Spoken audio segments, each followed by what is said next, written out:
We know ramen is the best consumed when it's hot and fresh. Pero sino ba naman ako para ipagkait yung cravings na to? Meron nga kami natagpuan dito sa may tapat ng Rusi na nagbebenta ng ramen, Japanese food, at talaga naman nag-crave ako. And this is my first time din talaga na makatikim ng ramen. So tara, samahan nyo kami guys at tikman natin kung ano yung mga best specialty nila na may offer nila.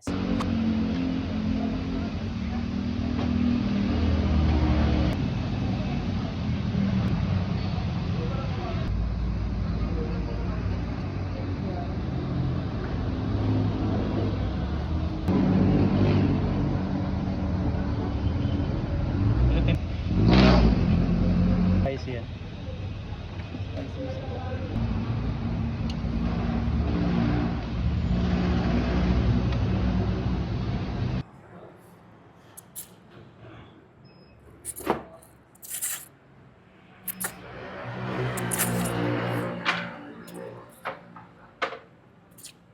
Tapos pa.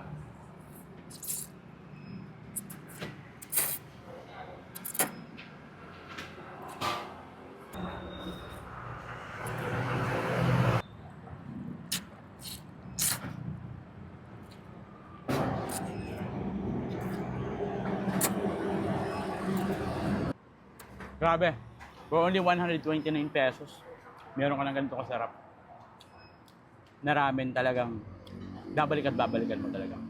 If available kayo guys, punta lang kayo rito kasi sobrang daming available na mga menus na talaga lang mag-i-enjoy kayo. Okay? At good news guys, meron na pala sa physical stall and ito na pala yung updated locations nila.